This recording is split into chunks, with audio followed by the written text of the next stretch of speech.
This is Grafted Together with ACSI Chief Ministry Officer Jerry Nelson. When a leader gets fired up about an initiative, it moves. And when a school leader gets fired up about the right things, those things that God truly cares about, transformation happens.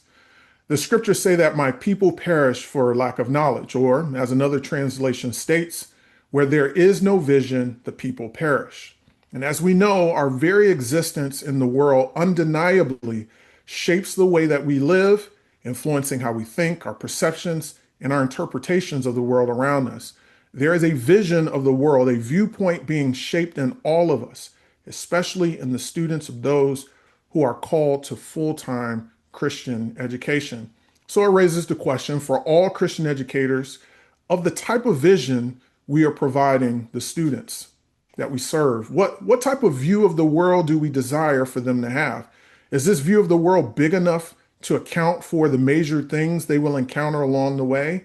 Or are we as educators satisfied with allowing the patterns of the world to press our students into a mold that may or may not produce Christ likeness? Over the past 5 years, I've been so inspired to meet many spiritual life directors who have answered the call to steward this great responsibility of caring for the most precious aspect of our students, their souls. But what has gotten me even more fired up is when I meet a head of school or a superintendent who not only gets this, but is actively involved in championing this great cause. What does it profit our students to gain the whole world, yet lose their souls? This is why spiritual formation matters. And the banner cry of a spiritual formation is this: seek first the kingdom of God and his righteousness, and all of these things will be added unto you. This is the end goal of Christian education. This is what matters to God. Therefore, it should matter to us. And if you are not a part of the growing spiritual formation network, you are missing out. In our last network meeting, we had the privilege of hearing from Dr. Roger Erdveg, who walked us through strategies on training and supporting teachers in the process of biblical worldview formation. Coming up on April 28th, we'll have Dr. Milton Gonzalez, Executive Director at Covenant Christian Academy in McAllen, Texas, who would join us and walk us through the last phase of the spiritual formation journey map on how to equip teachers and leaders in responding to and preparing and responding to crisis. So to gain access to past meeting recordings, be sure to join the Spiritual Formation Community Group.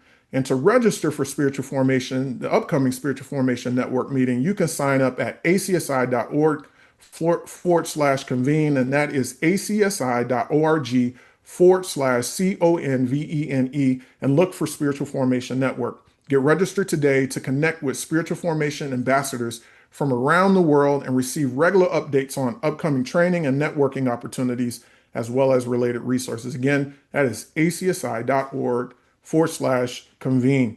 So joining me today is one of those spiritual formation ambassadors. Dr. Cy Smith is the superintendent of Mansfield Christian and a national leader in Christian education. He has served in key roles with ACSI and other organizations in Ohio, helping schools and school leaders strengthen their effectiveness in biblical worldview and leadership. As a host of the Clearly Christian podcast, which I had an opportunity to be a guest on, he challenges cultural drift, highlights the importance of Christian education to turn the tide, and contends with conviction for the biblical worldview. Dr. Smith is passionate about expanding the reach and success of Christian schools while inspiring leaders to train the next generation to stand strong for what is true. Dr. Smith is a Colson Fellow with the Colson Center for Christian Worldview and has degrees in educational leadership from the University of Toledo and Ashland University. He's a conference speaker, executive coach, and school board consultant in addition to his role as a superintendent. That just simply means he's really, really busy and really sought after. Dr. Smith has served at Mansfield Christian, MCS, for 34 years. He and his wife, Joy, have 2 grown children who are both graduates of MCS and Cedarville University. The ever busy Dr. Cy Smith, welcome to the podcast. Awesome. Thank you so much. Great to be here, Jerry. Appreciate that. Well, I had to return the favor. I mean, you asked me to be on the podcast, and I knew of some of the stuff that you were doing over at Mansfield, and I said, "Man, I got to get you on our podcast." So again, thank you for joining us. Pleasure. Thanks so much for having me. It's exciting. Absolutely. So, man, you've been doing this for a while. I mean, I just got to tell you, for the folks who are listening to this and not viewing this, I mean, Dr. Smith looks great for someone who's been doing this for a really, really long time. The lighting guy did an excellent job. I just want to let you know. Right, yeah, I got a makeup artist, lighting, touch up. Right, exactly. Oh man, you need it in this business. Absolutely, absolutely. Well, hey, listen, tell us about your journey into Christian education.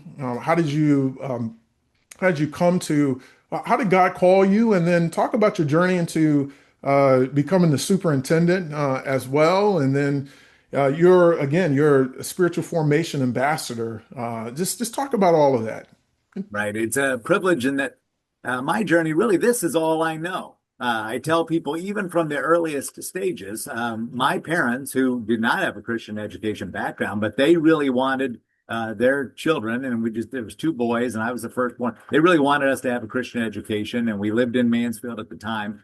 And so I remember my mom saying that she sought application for me, and this would have been the days before there was preschool. I Hmm. think 2 years out of kindergarten just to make sure that there was a space available at Mansfield Christian. So I'm an alum of this school, and that Oh, would have been wow. 1973. I was born in 69. So in 72, 73, she was already filling out the paperwork saying, I got to make sure my boy gets a spot here. We were Wow. started in 63. So by 73, we're well on our way, and really booming, of course. And so we really, you had to get in early to get a seat. So Hmm. I attended, my whole career here, and I really thought it was God's intention for me to be a lawyer. And looking back, I really thought it was God's intention for me to make money. So, when you're 17, 18 years old, that's how you think. But I liked history and government, law, politics. I had an uncle who was an attorney. I really thought, again, after praying as a teenager does, that this is what God wanted me to do. And boy, I went to college. I went to Toledo because they had a law school that I knew I could get into. And the Lord really gave me, even there in a secular university, He had His hand on my life, and He put me in some good places in terms of talking with some men and women who gave me good counsel and said, "Listen, let's make sure this is what you want to do, because if it doesn't work out, you're going to end up running for city council making about $5,000 a year. So you you're going to want to make sure that you're going to carry law school through to the end." And I said, "Oh, of course I want to be a lawyer. What else would I do?" So they got me in some law classes, and I tell you, I was not in those law classes at the law school for about a month or two, and I thought, this is not where I am supposed to be. Interesting. I just didn't enjoy it like I thought. I was little misconceptions in my youth about in terms of what, where my skill set was. So then I had to reorganize and reshuffle and get on my knees and talk to other people, of course, how you learn, God's plan for your life, and thought, well, I think I'm going to teach. And I thought, we'll see how it goes. There's no money in it, but I think I'm going to teach. And back then, boy, this was the late 80s. There was just a kind of glut in the market. And the first Mhm. job that opened up, I thought I better take it. And Mhm. it was at my alma mater. And so I took it. It was high school history and government. And then, the rest is, the story unfolded from there. Oh, that's really cool. I did not know you were an alum of Mansfield, and so I guess we actually have that in common because I Yes. I, I became the head of school at my alma mater as well. That's Right. cool. Yes. And it's a unique experience, of course. And I tell people I kind of bleed MCS red. And so I know there will be a day when this tenure is over. And many Hmm. times I've thought that in 34 years that, hey, I taught for 4 years. I was principal for 12 years, and now, I think 17 now has been, superintendent. And there's been stages where I've, had obviously, other offers and other opportunities come my way and thought, yep, this is probably it. And each time, the Lord's plainly revealed, hey, I'm not quite done with you yet. I Hmm. still have work for you to do there as a school leader, specifically in Mansfield. So it's been an interesting, I didn't start here, in, I said 91, 92, thinking, yeah, this is where I'm going to spend 30 plus years, but it's what the Lord had for me. And it's been a wonderful blessing. Yeah, I think it's really cool. Just as you were sharing the early part of your story, that, you had that early guidance of people to be able to talk to and kind of bounce things off of. I mean, that just tells you, even it really doesn't matter what stage you're at, but there are some critical stages where you do need good godly wisdom and guidance from individuals to help you think through. And they may not know exactly what God's will is. They may see some things in you and kind of point you in a particular direction or kind of tell you, yeah, please stay away from that.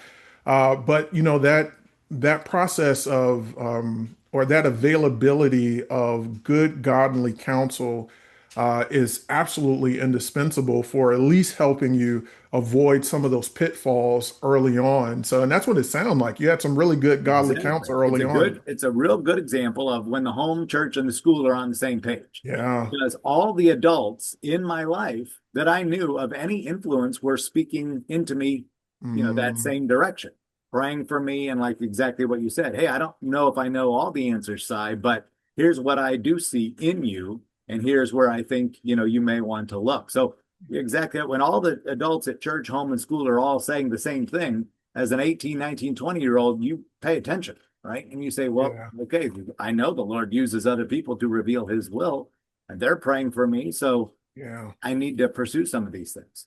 Yeah, and it becomes that fertile soil.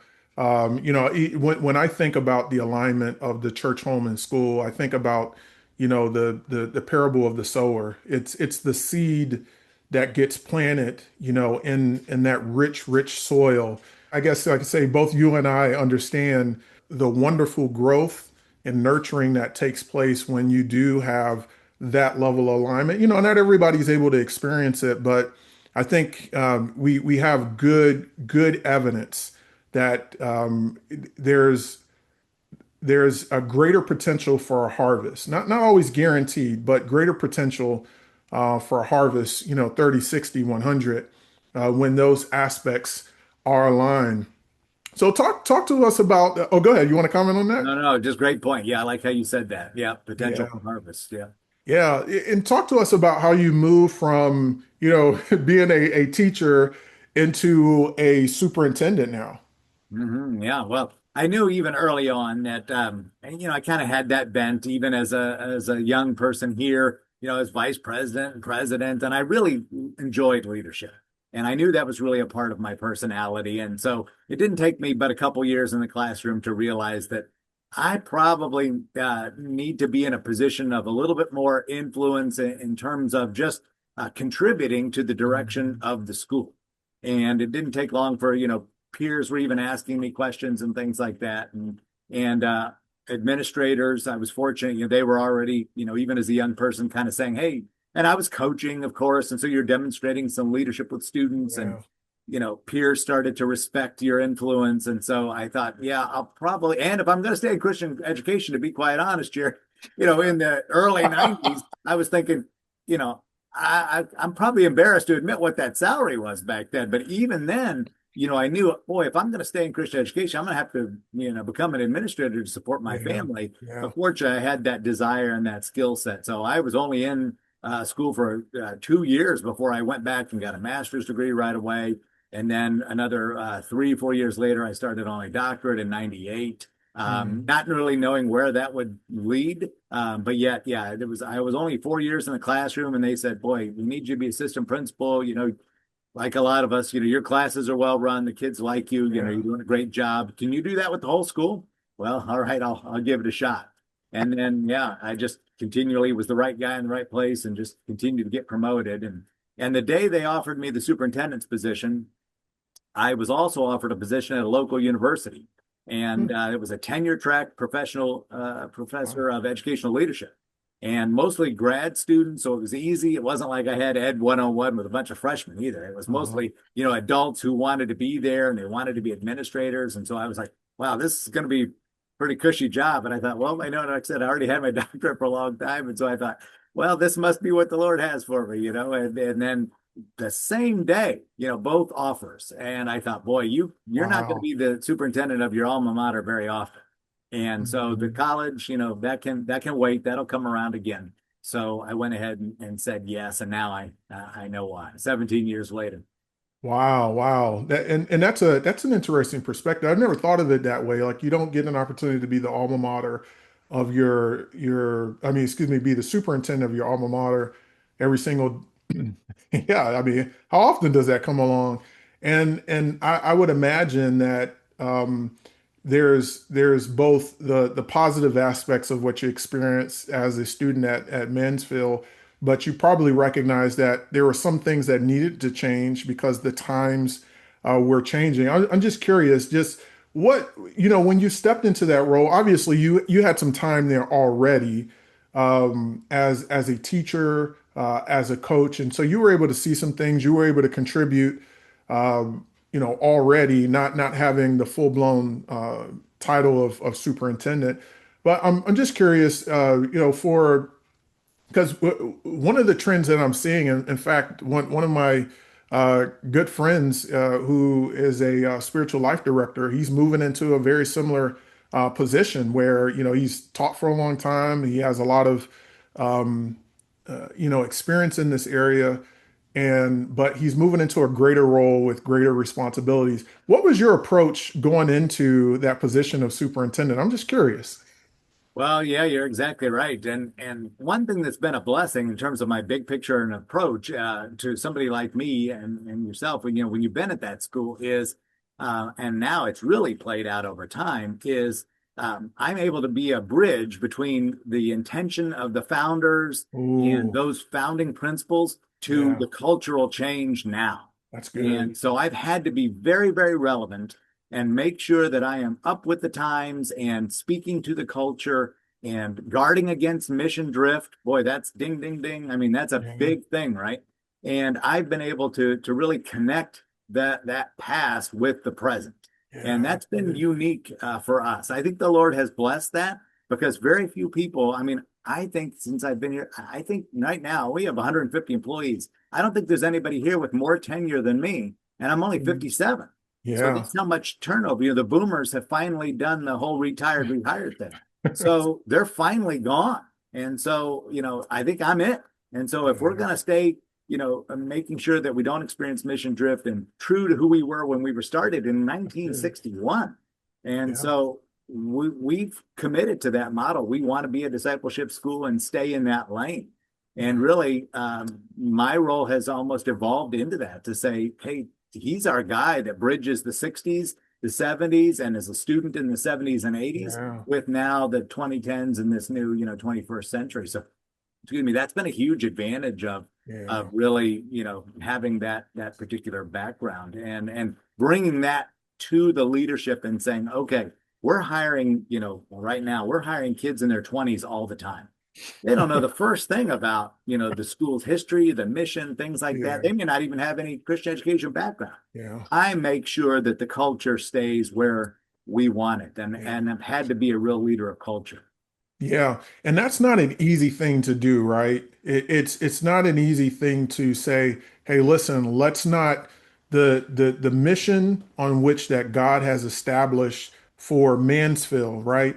That was God ordained. The reason that Mansfield continues to really be this school of transformation is because, and you can see it, that the founders they believe God called them to do that. And so you have to honor that. You have to honor the commitment of the founders. But at the same time, there are things that have changed over the years that you really have to keep your ear to the ground, and make sure that you're continuing to move the entire school population, the school community towards the ultimate vision without sacrifice. And that is hard to do. Yeah, Because especially in that single role because there's no pastor. We're not connected to a church. There's yeah, no, it's all self-nominating, self-perpetuating board. So they change every 6 years. So yeah, really, it's on us. I mean, it's on a mhm, core group of men and women who are leaders, led by the CEO, the superintendent, mhm, who make sure that happens. Like I yeah, said, there's no church saying, and by default, I'm the spiritual leader. I don't have a degree in theology. I've never been to yeah, seminary. I've got mhm, 3 degrees in education, but me and the board, we spiritually have to yeah. pray through the direction of the school. So you're right, it's a big responsibility. It just reminded me, one of the constructs from our Flourishing Faith instrument is the board and leadership's responsibility to guard the mission. Like that is, that has been one of the key identifiers of spiritual formation. So in a sense, it's basically saying if the board and leadership do not guard the mission, then the probability of you experiencing this faith formation or this transformation, you actually put that process at risk. And so it's clear that you guys are actually living that out on a regular basis. And I just love your perspective on, yeah, God's called me here to make sure I guard the mission, make sure the rudder is in the right direction. And when we need to anchor and ride out a storm, that anchor drops and it hits the ground. So we might get tattered and hit really, really hard, but we never drift to the point where we lose our way. I mean, that's awesome. And it's good to see that in play. And so, one of the things that really impressed me, Sai, just when we first met and I learned about your school, was just the intentionality that you have with spiritual formation. You're familiar with our spiritual formation journey map. We talk about expected student outcomes and assessments and training. And as I mentioned in the opening, we're going to talk about care and hardship coming up. But I learned about your integrated, I mean, really, really integrated approach and integrative and immersive approach to discipleship. My first question is, what led you to this comprehensive approach? What did it take to get there? And then talk a little bit about those five key markers and how you've integrated that into each aspect of the school, all the grade levels. Yeah, great question. Well, there's two things. I'm always looking for, I think as a leader, you have to develop this skill. I'm always looking for patterns, right? I mean, Yep. when you see patterns and things that keep coming up over and over and over again, then you, as a leader, you immediately recognize this is a need. Yeah. And as a problem solver, and most leaders are, there was two things emerging at all these conferences and all the professional development that I went to. And, like yourself, I've been to workshop after workshop and whether it was with other organizations or ACSI or even the stuff we did here at school, two things always emerged that we kept talking about. How do we show the customer what we're doing with spiritual formation and faith formation? We talk about it, but nobody had a really good documented plan, a real good handle on it. They just talked about things we do, but that was about really where it went. Or fell in terms of, what do you do? Well, that wouldn't work for me at my context. At my context, we do this, or at my Yeah. school, we do that. Everybody was on crazy different pages when he talked about spiritual growth. Yeah. And then the other thing was biblical worldview integration for teachers. That came and it still comes up, even for administrators as well. BWI and faith formation, just Yeah. over and over. What do you want to talk about? What do you need? Oh, we need more solid, concrete BWI instruction. Yeah. Oh, we need more solid, concrete faith formation plans and training and how we develop this culture. Just drove me crazy. And again, as a leader, I said, I got to solve this problem. I got to figure out, because it must exist for us too. Right. So, and then I started doing at the same time, I think I was studying a lot about how to put your core values into the everyday culture. I mean, how to Yep. flesh those out. I heard a lot of good speakers talk about that, hey, you can't just say, we value excellence as a core value. Yeah. We value partnership with families. We value biblical worldview. You need to, for your employees and your parents, you need to flesh those out, walk those out. What do those look like? What does that really mean? And tell your people, and especially like I just said, you got these kids coming in from, XYZ University, they're 24, 25 years old, and you say, hey, we're about excellence here at Mansfield Christian. Okay, yes, sir. Yep. What does that They mean? don't know the faintest thing you're talking about. Yeah, they don't know it. So are you telling them what that looks like? What are the expectations? Yeah. Can you lay it out? Well, and the same thing with faith formation. Hey, we want you to make sure that you're taking kids through the faith formation process. Well, what's that exactly look like? Let's see. You're going to teach your Bible curriculum and you're going to take them to chapels and you're probably going to talk through situations that arise. Yeah, it just didn't click. So I thought there's got to be a better way. Who's doing something like that, which very few people were. So I just started researching that. And then I also, part of that too, I should mention, is thinking like an owner, thinking like a business owner and saying, if I'm a parent and I sit down across from a principal and I say, well, you guys tout a lot of this stuff about helping kids become united with Christ and grow in their faith and blah, blah, blah. How do you do that? Yeah. Well, I want the administrator to be able to say more than just chapels and Bible classes and some of these activities. I want them to be able to say specifically what we do in these grade levels, and can we proactively come up with a plan that shows them, listen, the state of Ohio, in our case, has a plan for the cognitive knowledge that these kids need to learn from preschool, roughly kindergarten, all the way through grade 12. There's no doubt. There's minimum standards that you must meet. These are what you must do to mature and become a quality citizens of the United States of America. And I know there's no guarantee with faith, but I thought, why can't we do something similar with what we talk about is the most important thing to us? That's why you're coming to us, right? You were trying to grow yourself as a mature believer in Christ. So why can't we say what we're going to do in kindergarten, first, second, third, all the way up to junior, senior year to meet those standards of the Christian faith? And I know there's, I'm maybe making it sound more simple than it is, and it's complex, and there's our sin nature, and there's all those things. But we ought to be able to talk to parents about a concrete plan. So I started doing some research, and I found an article based from Awana, which is a youth development program. And they just talked about in their curriculum, and this is for churches, it was the article talked about how their curriculum is all based on child psychology and adolescent development and what we know spiritually works at certain grade levels. And I thought, oh, this is gold.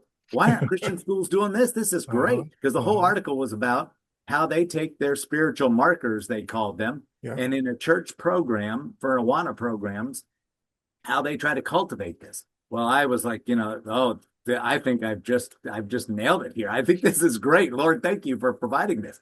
So I took those same spiritual markers, then did some educational research, formed a committee, called it the Faith Formation Committee way back in the day, and said, what do you guys think about this? Because I think it's spot on. Because as maybe as a 4, 5, and 6-year-old, you're not quite capable of grasping all the tenets of grace and trust and perspective and things like that quite yet, right? You believe what your parents said, but that might be a little beyond you right now. Yep, I want you to come to Christ the earliest as possible. But what can I really hone in on? How about we hone in on respect? Because that's what I know you get. So right away in grades, the preschool and kindergarten and first grade, I think maybe, or at least pre-K and K, they focus on respect.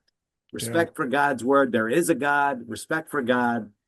Respect for your teacher. Respect for mom and dad. Let's nail respect. And then we can build on wisdom, which is applying God's word to your everyday life and learning those scriptures. And we can do that in those intermediate, or I should say grades 1, 2, 3. Then let's make sure in 4, 5, and 6, we hit grace really hard, because that's ages, 10, 11, and 12. We know at that point, in terms of adolescent psychology, you can understand your prone to sin nature, of course. You can understand your need for grace. You can understand what it meant for Jesus to die on the cross for your sins. You can get that. And then Barna research shows if you don't get that by age 12 or 13, the chances of you becoming a Christian after those teenage years, 4%, I think it goes from like 32% all the way down to 4%. So we said, we must hit grace then by junior high. And then you can get into, and I thought this was a great one as well, the spiritual marker for junior high is trust. Because, boy, you really have a hard time trusting the Lord knew what he was doing when you're in junior high, right? You don't like because there's so much change. So much change is going on during that time. Change. That's right. I'm too tall. I'm too short. I'm too big. I'm too little. I'm not cute enough. I'm not pretty enough. I'm not this. I'm not that. You really struggle for an identity in junior high. So trusting that God has a sovereign plan for your life in junior high is big. So, and then we move into perspective when you get into the secondary and the high school. There's a bigger world out there than what you know at Mansfield Christian and your church and your home. And we got to make sure you know other worldviews, other perspectives, and then get into apologetics and really defend your faith. So I love how it was created. So I merged it into an educational setting, and with the help of a group of people said, all right, we can create a documented plan that we can Yeah. create a brochure to give to families, a white paper version to give to teachers. That's something we'll talk about. I Yeah. know, later, because that's been a real huge win to Uh-huh. say, this is how we do it. I'm Yeah. not going to give you a lot of fluff and tell you it's Yeah. Bible classes and chapels and, and field trips. I'm going to give you the documented plan to say, if you put your child here from pre-K to 12, there's a very, very good chance, highly likely, that Right. not only will they accept Christ, but they will be discipled well and they will Yeah. impact the kingdom. Yeah. Yeah. I want to point out something, and though, just to recap for our listeners, respect, wisdom, grace, trust, and perspective. Again, respect, wisdom, grace, trust, and perspective. What's really cool, when you explained it, my mind immediately went to what I've learned to be like the three major themes of the Psalms. I back in 2019, it's probably one of the greatest periods of change in my life. Uh, I I decided, you know what? I'm going to spend a year in the wisdom literature. And so I know this wouldn't be a surprise to many people who know me.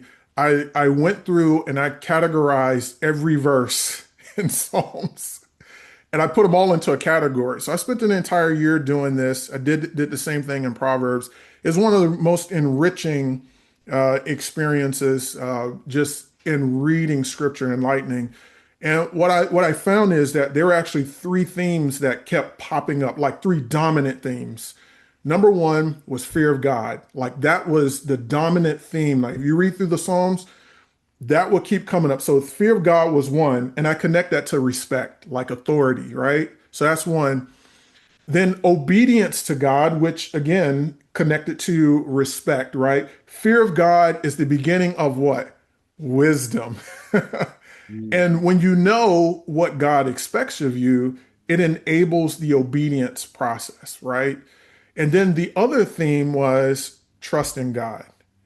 And so those three themes just for me formed exactly what of course there's some other themes within Psalms, but those three dominant themes really help anchor me in that season of change that was taking place in my own personal life. Man, have an accurate view of God, have respect for God, have reverence for God. And out of that reverence for God, as it says in Psalm 19, it's like the word of God just has all of these positive benefits. It brings light to your eyes, it refreshes your soul. You know what's pure as well. And then, but ultimately, with all that knowledge, you got to trust the Lord because some things are going to come into your life that you just don't understand. But if you get the reverence part right, the fear of the Lord, you have an accurate view of who He is, then you can lean on that in those times of change. You have a solid basis for trust. Man, I just got to share with you, I see all of that baked in to your five principles here. And of course, when you trust the Lord, that brings that level of quiet assurance. I call it quiet assurance. It is as it says in Psalm 112, the person who is steadfast and trusting in the Lord, they're not alarmed by bad news. They have the right perspective because they see the world truly from a biblical worldview. Man, I just got to tell you that just came to my mind as you just explained that. That is so awesome. Great, great. Well, good, good. Yeah, so talk again about the development process because as you rightly said, it things like this don't happen overnight. And so I know many of our school leaders would say, "Man, I want what's there at Mansfield." But talk a little bit about the development phase. You say that you put a committee together, but what were some quick wins? What were some challenges that you experienced? Right. Yeah. And that committee has been great. And since that time, they have really taken it even to the next level and decided, and I no longer sit on that committee, which that's a unique story in and of They itself. kicked you offside. Come on now. Yeah, I haven't been there in a couple of years, but I'm so impressed with what I see because they really took it and ran with it and just did a great job. And so that just tells me we put the right people on the committee. We've been putting the right people on the committee. Obviously, you've got Bible department people in there and you've got administrators there, but even some parents and other people, because we want a lot of people, breathing into that.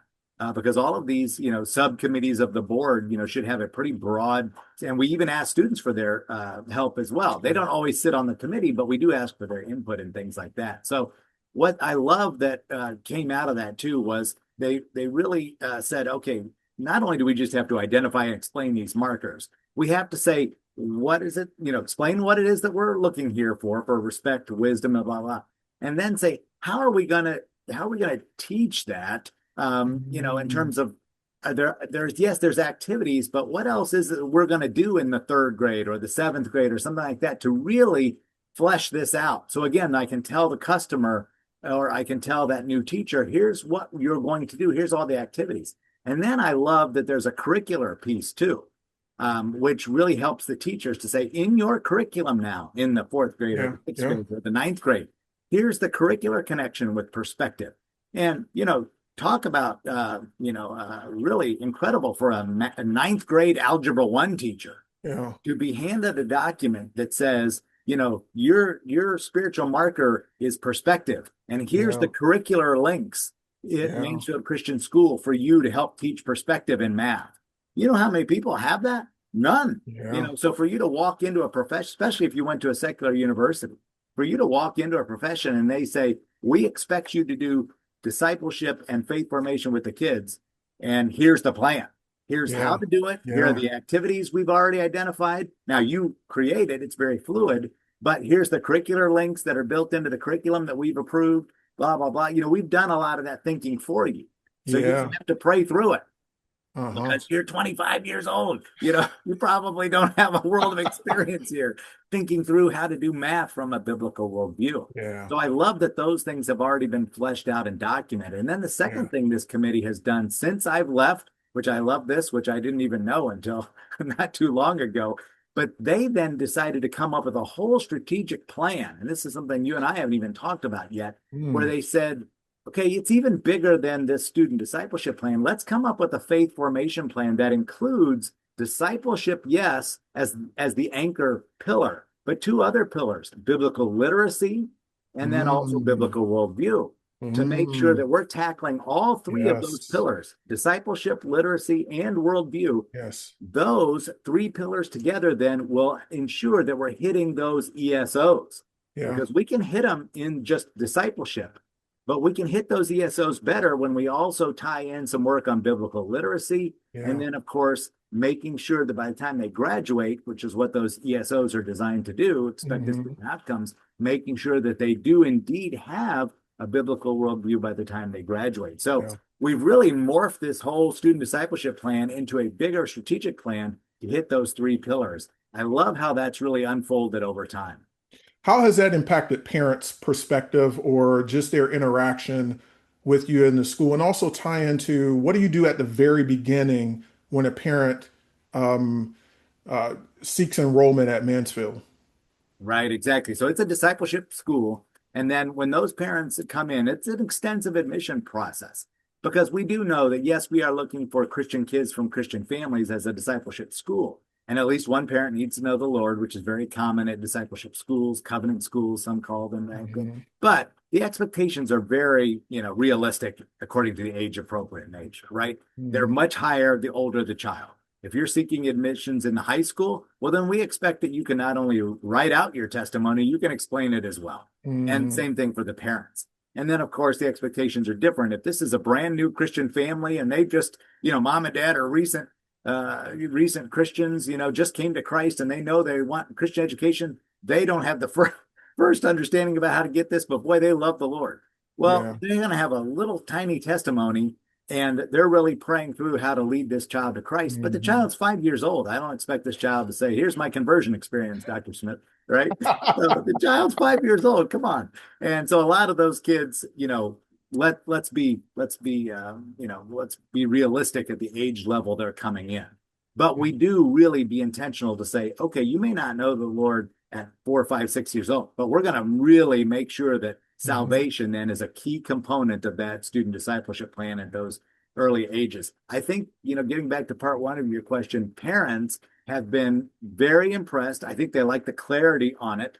They like that it's been thought through. They like that it's not haphazard. They like that it's very intentional, that the school proactively says, we have a spiritual plan for your child. Boy, Yeah. when you hear that sitting across the table at an admissions interview, you're impressed as a mom and dad. Mm, Because, like I said, every school, doesn't matter, secular school or Christian school, they can all tell you that, hey, we're going to make sure that your child meets the state minimum standards. And you know what? We're going to do a little bit better because at our school, kids really excel at whatever, math, yeah, science, this, yeah, that, and the yeah. other. Every school has a niche that they try to brag about, right? And I said, what's our trump card? Our trump Yeah, card is faith formation, that's spiritual right. formation. Let's start selling that in these interviews and say, yeah, Hmm. your kid's going to meet minimum state standards. That's the floor. They're going to Yeah, excel intellectually, but you know where they're really going to excel? They're going to graduate as a Christ follower. And that's we've right. got a plan in place to walk them through maturity from salvation to discipleship. And we can't guarantee it because that's a relationship between obviously the student and that heart. But if they will accept the training that they're getting at home church and school, it's highly likely that they will have a biblical worldview. And you're going to be really, really proud of the child that walks across that stage. Si, I'm curious because I can hear I can hear a school leader saying, yeah, but you don't know the situation I'm in. Parents demand, high academics in the school. And, we can talk about spiritual formation all we want to, but what about the expectations for high academics? What's your response to that? Right. Yeah. And sometimes you certainly get that for sure. But boy, you won't understand. And I don't know how deep they dive into this, but we certainly try to train our administrators to say there's high academics, and maybe that's what you're talking about, but then there's real academics. In other Mm, words, even our academics can be seek first the kingdom of God, and this will, and like you said here, the knowledge and the wisdom, all this begins with the fear of God. Then that knowledge and wisdom will be applied to you. So you won't really be intellectually and academically who God wants and needs you to be. And you won't understand real truth until you start with the mm, reality that this is God's world, it's his creation. We start with the biblical worldview, and that's a whole different speech. Boy, don't get yeah, me started on that. But I'm a big, and you said it in your outset, I'm a big Erdvig fan too. And I think yeah. he had it right. Immersion is the key, not integration. And I Hmm. talk a lot about that as well. But instead of saying, hey, here's this base of knowledge, we're going to add in Yeah, yeah, scriptural right. principles. No, no, no. I tell people, you want your kid to be really smart, God Hmm. smart. You want Yeah, them to really have a grad and be able to go to a secular university and compete with that professor. yeah, You want them to do that? Well, then you start with a biblical worldview, and then you see how the world and sin has that's right. messed it up. And let's Uh-huh. start adding in a secular view so you can recognize the lies. Then Hmm. your kid will be really, really intellectually where they need to be. Don't Yeah. tell me these are the same things at your local public school. It's not. This is Hmm. apples to oranges. You want your kid to be really smart, you go after God smart first. Yeah. And I'm glad you pointed that out. It's not an either or thing. I mean, if we truly believe that Jesus Christ is the chief integrating factor of all of it, right? He's the one that helps tie everything together, and having that relationship with him, it unlocks everything else, right? It's the Great way Holy to say it. Spirit is the one that leads us into all truth. Let's move to teachers. So, you mentioned that you hand this pamphlet to teacher, but what are you doing in terms of intentional teacher training to really help them prepare? I mean, you touched on it a little bit, but kind of help our listeners understand what you're doing intentionally in that area. Yeah, exactly. And we're running them through that in terms of the professional development experiences when you're first hired on. Those are pretty heavy in biblical worldview training. Mm, Absolutely. Because I can't just give you that white paper because it's not the parent brochure, right? It's the more detailed white paper version that's very fluid and say, yep, I know. Listen, you're one of yeah. three fourth grade teachers.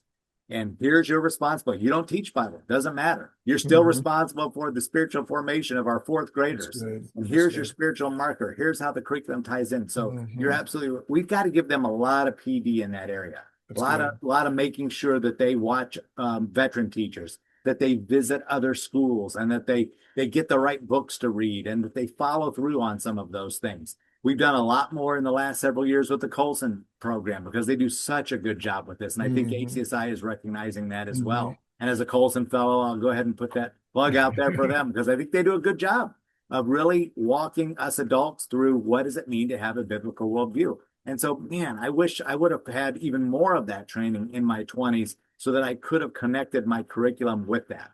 Because we need kids. My mom was a good example. She taught here. That's another part of my story I didn't even tell you. But she taught Oh, here for wow. almost 30 years, and I had her as a teacher, right? Oh, wow.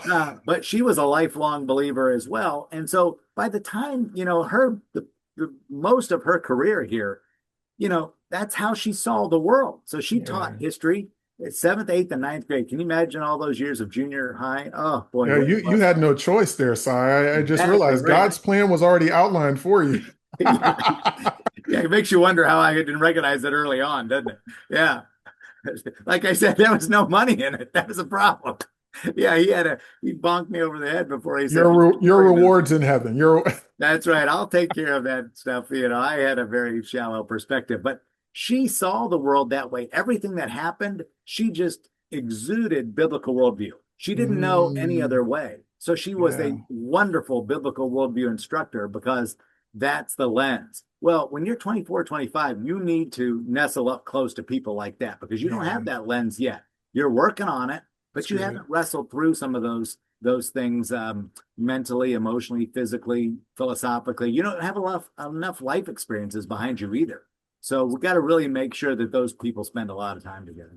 I think the principle to draw out here from what you're saying, Sai, is I think first we got to recognize who we are hiring, and that the probability of them, even at the collegiate level, receiving a truly biblical worldview, immersed education, the probability of that's happening at the collegiate level. I mean, and I know there's great strides being made, but from my experience with even Christian universities, education programs, they recognize that they're preparing teachers for both the Christian school and also for the public school. And in many cases, they are, I shouldn't say many, in some cases, they really lean hard towards the preparation for the public school sector. And again, it doesn't mean that those universities are doing a bad job.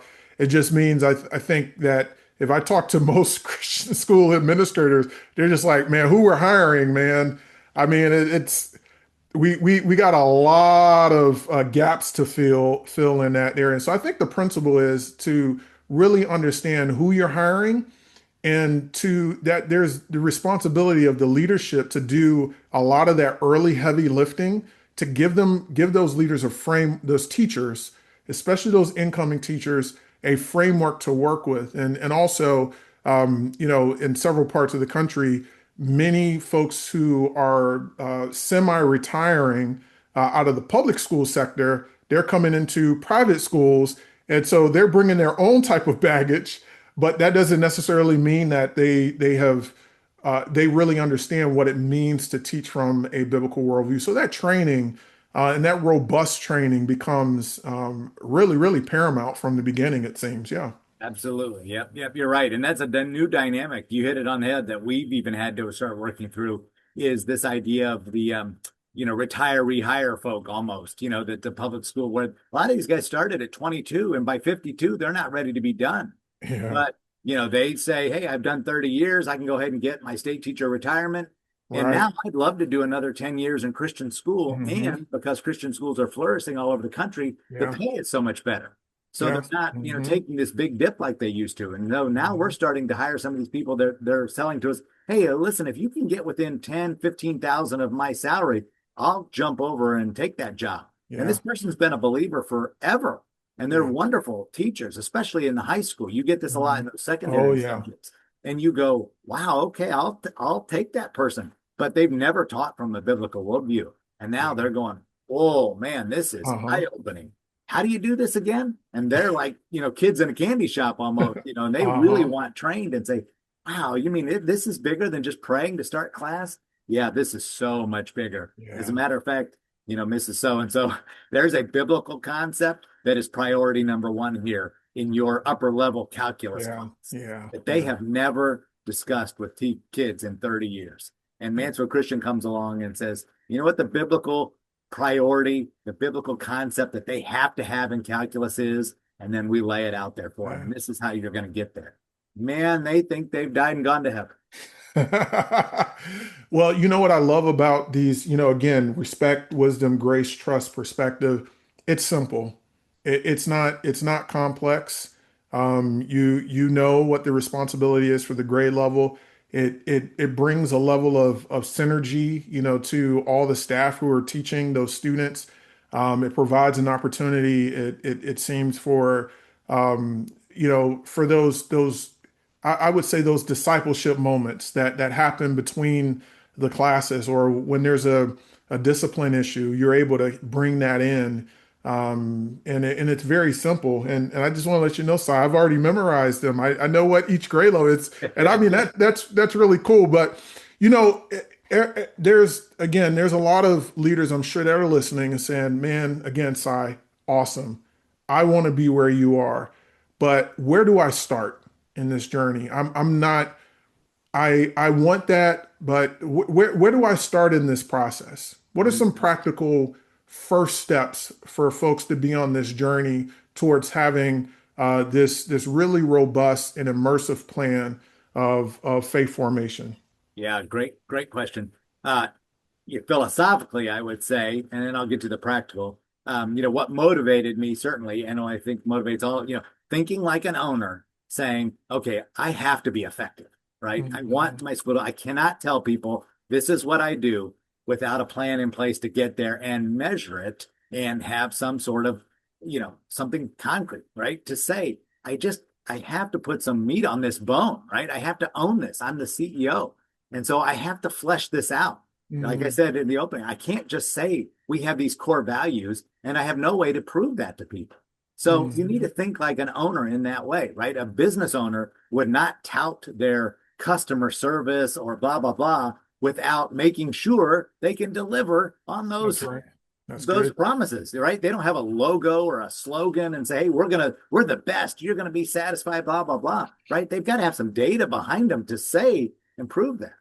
And so you have to do the same way. You can't just be out there saying, send your kids to a Christian school because we're going to make great Christians out of them and blah, blah, blah. Prove it. How do you prove that? What's your plan? What are you doing? So as a CEO, you have to think like that. Become an owner. Own this, right? Then take that passion into saying, okay, let's put all our cards out on the table. What do we have to work with here? Let's look at our curriculum. What's in our curriculum? Do we use one curriculum, K-12, or if you're a K-6, do you use all Bob Jones or do you use a hodgepodge? At the time we started, we were using some secular and some Christian. We were all over the map. And so we were like, wow, if you're, ninth grade Spanish teacher and it's a secular curriculum for whatever reason, do they really know what they're doing when it comes to faith formation?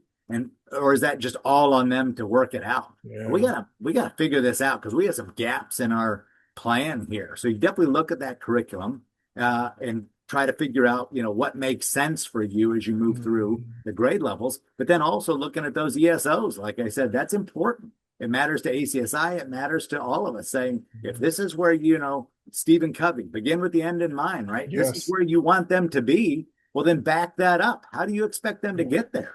And maybe you're just a K-6. And so the expectations are, finish with grace, like what we talked about. Now, we want to make sure these kids know Christ by the time they leave us after sixth grade and go on to high school. Man, that's a wonderful, wonderful objective to have as an ESO. If those kids will be fully devoted followers of Christ, that's in ours as well. Yeah. I know it, right? Because that's one of our 7. And I would suggest to schools you not have more than 10 ESOs. Our first ESO list, 21 ESOs. 21, that's way too long.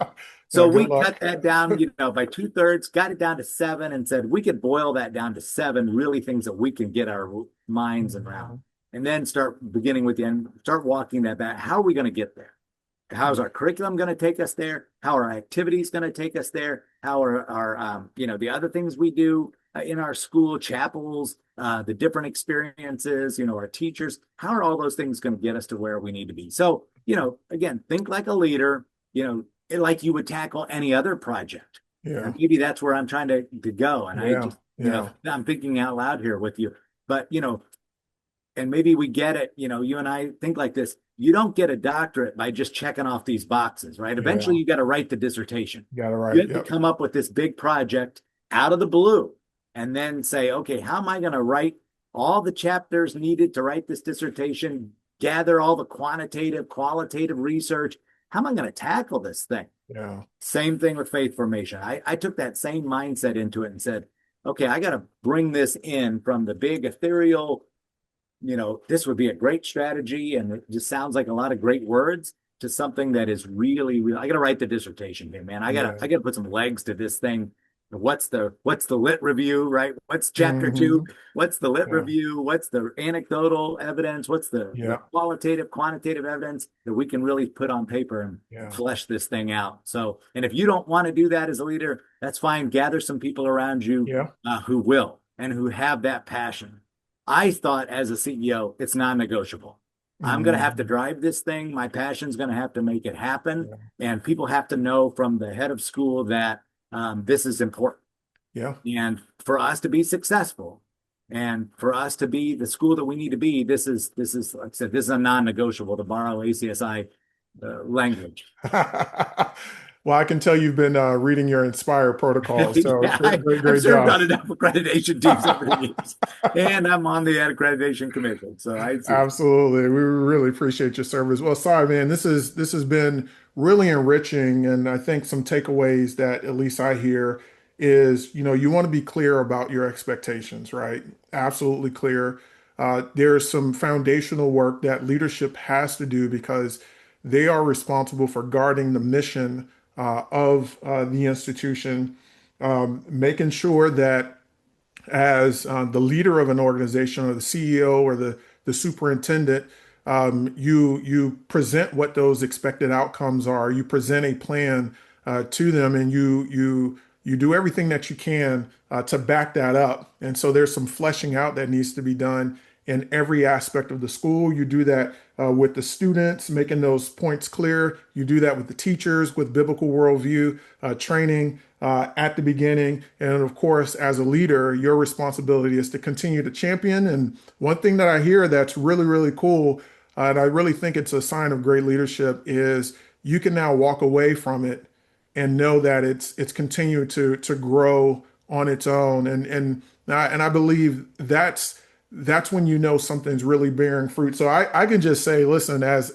someone who's really got his nose, it will actually completely immersed in this. I just want to say, man, great job. May the Lord just continue to expand your territory, Sai, and everything that you're doing. But I want to give you the last word. What encouragement do you have for school leaders and spiritual formation ambassadors alike?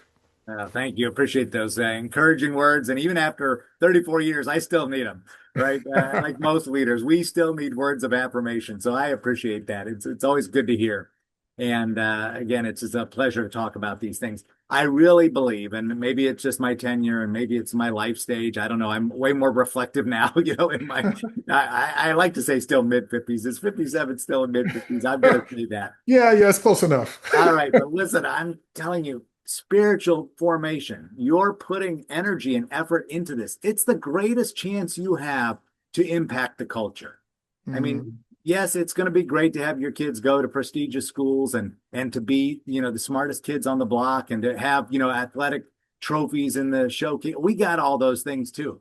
But you want to impact the culture for Christ, you put some energy and effort into spiritual formation. You make that a priority because that's why you exist.